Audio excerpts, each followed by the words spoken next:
ఇప్పుడే జీ5 app download చేయండి. చూడండి మీ ఫేవరెట్ టీవీ షోస్ ఎప్పుడైనా ఎక్కడైనా. నేను గర్భవతిని కాకుండానే గర్భవతి అని ఎలా అంటోంది? బిడ్డ బతుకు బాగుంటుందే తల్లి, కానీ పుట్టబోయే బిడ్డకి దోషాలున్నాయే తల్లి.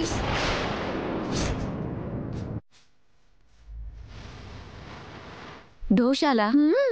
అవునమ్మా పెద్దావిడ. మరి ఆ దోషం తీరే మార్గం?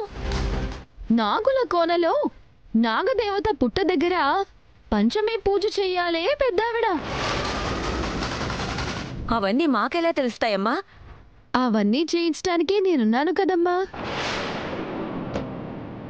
నేనే స్వయంగా పూజ చేయిస్తా.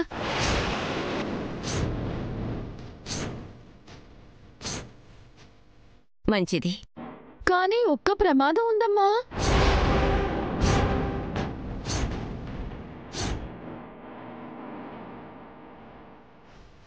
ఏంటది?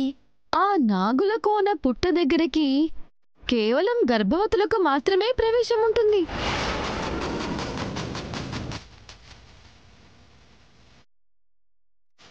గర్భవతులు కాని వాళ్ళు ఊరి పొలిమేరలోనే ఆగిపోవాలి.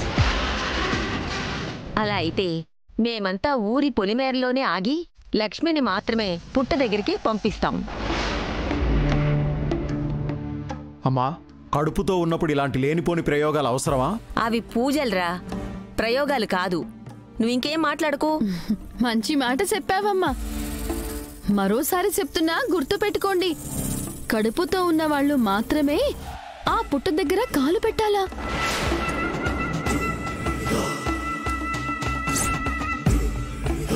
కడుపు లేకుండా కాలు పెడితే నాగదేవత కాటుకి బలవ్వాల్సి వస్తుంది.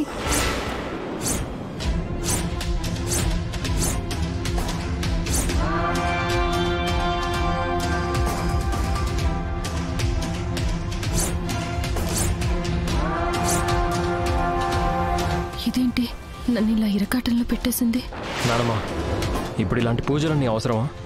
అలా అంటావేంటి మిత్రా? అపచారం. అలాంటి పూజలు చేస్తే పుట్టబోయే బిడ్డకే పుణ్యం.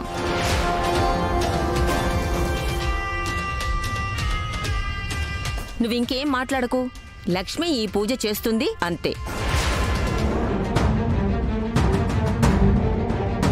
బామ్మగారేమో పూజ చేయించాలి అంటున్నారు, కానీ కడుపు లేకుండా అక్కడ కాలు మోపకూడదని ఈ సోదమ్మ చెప్తోంది. ఇప్పుడెలా?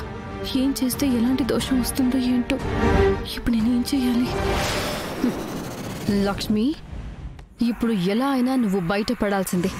నీ కడుపులో నిజం ఉందో అబద్ధం ఉందో ఇప్పుడు కక్కాల్సిందే. అయ్యో, ఇప్పుడెలా? లేనిపోని పూజలు చేసి కొత్త కొత్త సమస్యలు కొని తెచ్చుకోవాలి. ఇప్పుడెవరికి ఏమీ చెప్పలేను. అలా అని పూజ వద్దనలేను. భగవంతుడా, నువ్వే నాకొక దారి చూపించాలి. లక్ష్మి, ఇంకా ఆలోచిస్తున్నావేంటి? కడుపు లేదన్న విషయం కక్కేసే. అమ్మా పెద్దావిడ, ఇంతకీ మీ మనవరాలు గర్భవతియే కదా?